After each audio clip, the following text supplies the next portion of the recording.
Okay, we're going to talk live today in a very short, condensed form. I want to give you a golden nugget to take away from today. If you can take anything away from this live today, I want you to look at, after we talk about this information, about the number one skill that most business owners that I talk with do not have or have a hard time developing, and what you can do about it. So after this information, I want you to take a look at how you deal with things in your own business and identify whether or not you have this skill, okay? Because it is vital, vital, vital. Okay, what skill is this? It's the skill of delegation. So you may not think of delegation as a skill. You may think of it as something to do on your to-do list. Like, I have to delegate my social media. I have to delegate whatever task it is. But do you know why it's a skill? Because most business owners are passionate and love whatever business that you've created. Most business owners are very devoted to their business idea, their vision. That's what makes them awesome entrepreneurs, right? But there gets a point, if your business if the end goal of your business is to make an income for yourself, there has to be a point where you have to develop the skill of delegation. So I'm going to talk about how to identify if you have this skill or not, and if it needs some work. We're going to give you, I've got 4 points written down here on what you can do in your business today to help you develop that delegation mindset. Now, the first thing to remember about why it's essential to have this skill of delegation is because it's a growth strategy. If you want to grow your business, if you want to generate more sales, you are only one person. You only have so much capacity in your day, in your life. You only have so much zones of genius that you're good at, and you need to be focused on what you are good at and learn the skill of how to delegate the rest. So it's not as simple as, okay, I'm just going to hire a virtual assistant and delegate all these annoying tasks. That's not delegation. I don't know what that is, but that's not proper delegation. I don't know what the word is for it. Okay, first thing. Now remember, if you're doing everything yourself, it's not sustainable and it's not scalable. So let's delegate 4 different ways or 4 different checkpoints that you can use to delegate the right way. So the first thing you need to do is look at all the things you do in your business and identify the right tasks. So you are right. Not everyone is going to be able to do certain tasks the way that they need to be done. And not every task needs to be delegated. That's not the point here. But you need to identify in your business the things that you do and identify the right tasks to delegate. So how do you do that? You start by looking for tasks that you do that are repeatable and time consuming. So every business is a little bit different, but I can think of some things with the businesses that I work with right away off the top of my head that pretty much go for most businesses. Social media is one of them. Social media can be time consuming.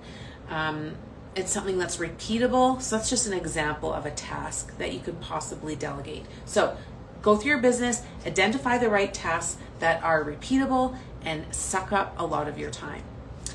Okay, the number 2 thing you want to do is match your tasks to the strengths that you have on your team. So if you're a business and you have, 4 or 5 employees, or you have someone that helps you out, just because you have an employee doesn't mean that the task you want to delegate will be perfect for that employee. You really set yourself up for frustration, not only for yourself, but for your employee as well, if this is not a task that they're well suited for. I see this a lot of times why business owners are hesitant to delegate is because they've had a bad experience. And when I dive deeper into this with my clients, a lot of times what we find out, in fact, I'd say the majority of the time, is that they were delegating a task that wasn't the right fit for that person. So don't just dump your tasks. You need to delegate them with intention, okay? Number 3, and you want to communicate clearly. I'm trying to think of that. There's a phrase that people say, Oh my goodness, of course, I should have written it down. It's like I might think of it later. But, oh yeah, common sense isn't so common, right? So you may assume that people, you give them a task and you assume that they know what the outcome should be. But that is one of the biggest mistakes you can make when delegating. So you need to be super specific as to what success for this task that you want done, what success looks like for you. Very specific. No ambiguity. Why do I choose these words while I'm on a live? No ambiguity when you're describing or delegating a task to someone. You have to be super specific. And I have a lot of ways to do that if you're using delegating tasks with employees or freelancers. I'll get into those hacks in another video. So be specific.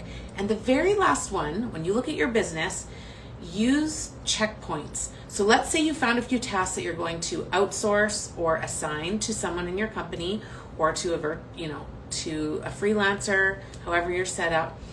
You want to stay informed about what's going on, but you don't want to be micromanaging it. A lot of people that I work with have a hard time letting go. So that's totally normal as a business owner. Like I said, your business is your baby, and only you, a lot of times you feel like only you can take care of it in the right way. But I'm telling you, there are people out there that can take care of it just as good, if not better than you. So that should be the skill that you are working on when it comes to delegation, is not only to have a delegation mindset, but not just delegating to whoever. You really want to have the mindset of finding people who are experts, who are just as good, but ideally are better than you in whatever certain task that you're delegating.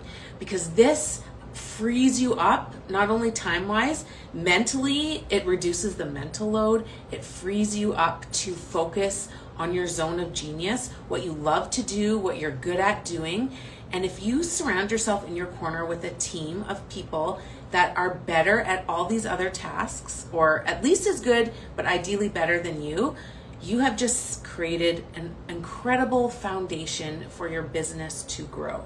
So that's the little point I want to talk about today, to making sure that you are working on that skill of being a good delegator. So let's just review what we talked about here. If you're struggling with, I lost my notes here. Yeah, basically use a delegation filter, all right? So before you're doing any task in your business, ask the question, does this need me? And could someone else do this at least 80%, if not better than me? And if it's a no, if it doesn't need you, then delegate it. If someone can do it better than you, delegate it. So those are my little tidbits.